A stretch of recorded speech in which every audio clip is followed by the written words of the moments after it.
अधिवेशनाचं मंडल कमिशन सुद्धा रद्द होतं मग. किती काही म्हटलं तरी मंडल आयोगाचं जे गठन 1978 झालं होतं ते रद्द होऊ शकत नाही. कुणबी नोंदींच्या विरोधामध्ये जर ओबीसीचे लोक कोर्टामध्ये गेले तर आम्ही मंडल आयोगच बरखास्त करण्यासाठी कोर्टामध्ये जाऊ. जर आम्हाला नाही तर कोणालाच नाही, ही भूमिका जरांगे पाटील घेण्याच्या तयारीमध्ये आहेत. जर मराठ्यांना ओबीसी आरक्षण भेटण्यासाठी छगन भुजबळ किंवा इतर लोकांकडून जर अडथळा आला तर त्या बाबतीमध्ये जरांगे पाटलांनी काय प्रतिक्रिया दिली आपण ते समजून घ्यावं आहोत.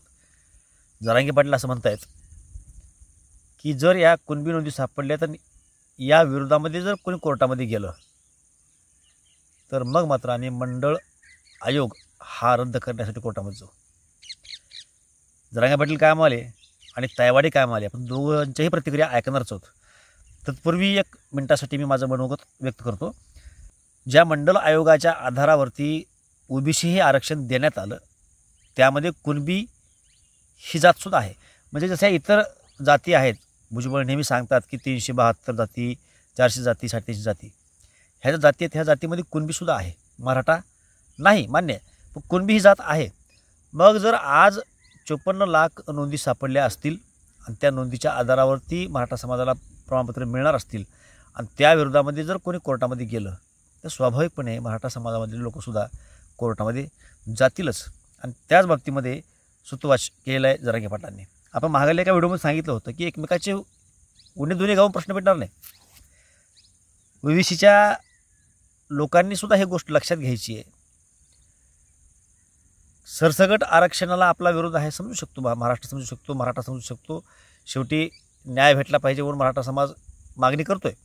परंतु तुम्ही सरसकटला विरोध करताय ठीक आहे एखाद्या वेळेला, परंतु ज्या नोंदी सापडल्या त्यासुद्धा चुकीच्या आहेत म्हणून जर कोणी कोर्टामध्ये गेलं तर निश्चितपणे हा जो मंडल आयोगाच्या माध्यमातून ओबीसीला आरक्षण भेटलं आहे हे रद्द होऊ शकतं.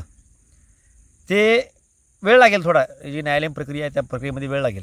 पण सगळंच पाण्यात घालण्यापेक्षा दोन्ही समाजाने जर एक सामंजस्याने घेतलं आणि ही जी 27% आरक्षणाची मर्यादा आहे ओबीसीची ती वाढवून 40%ला घेऊन गेली, तशी मागणी सरकारकडे केली, थोडा वेळ लागेल तर एकमेकांबद्दलचं प्रेमही टिकून राहील आणि न्याय दोघांनाही मिळेल. परंतु राजकारणी लोकांना हे होऊ द्यायचं नाही, कारण त्याशिवाय त्यांची राजकीय पोळी भाजणार नाही. आता या बाबतीमध्ये जरांगे पाटील काय म्हणाले आपण तेही ऐकू आणि तायवाडे यांचंही या बाबतीत काय मत आहे आपण ते सुद्धा ऐकू. तर आमच्या कोर्टात जाऊन वाटोळ करणार असले तर त्यांच्या आरक्षणाच्या बद्दल आम्हाला माहिती आहे. नावेला जण आम्ही घुसणार आहे त्याच्यात. आता एक हे तर आपलं तंत्रण झालं सगळे सरीचं, एक जातीच्या दाखल्याचं डॅश आलं. आता राहिलं अधिवेशनाचं. मंडल कमिशन सुद्धा रद्द होतं मग. त्याला नावेलाच आहे. मग आमचं वाटोळ व्हायला लागल्यावर आम्ही काय करू? नाही हे खोटं नाही बोलत, नावेलाच त्याला आमचा मग, कारण ते स्वीकारलेलं पण नाही. मग आणि 1967चा शासन निर्णय बी कशाच्या आधारावर घेतलाय, मग आम्हाला नावीला जाणं मग जावं लागणार. तुम्ही आमच्या प्रत्येक वेळेस आमच्या नोंदी सापडून तुम्ही कोर्टात जाणार असलात तर तुमचं कैद नसून तुम्हाला मग आम्ही का नाही जाणार? किती काही म्हटलं तरी मंडल आयोगाचं जे गठन 1978 झालं होतं ते रद्द होऊ शकत नाही. आणि म्हणून आम्ही सुद्धा वेट अँड वॉचच्या भूमिकेमध्ये आहोत की सरकार जे बोलतं आहे, जे आम्हाला लेखी आश्वासन दिलेलं आहे त्याच्यामध्ये बदल करण्याच्या विचारात आहे काय, आणि तशा प्रकारे आहे हे जर आमच्या लक्षात आलं तर या राज्यातील ओबीसी सुद्धा रस्त्यावर येऊन आपल्या संविधानिक अधिकाराचं रक्षण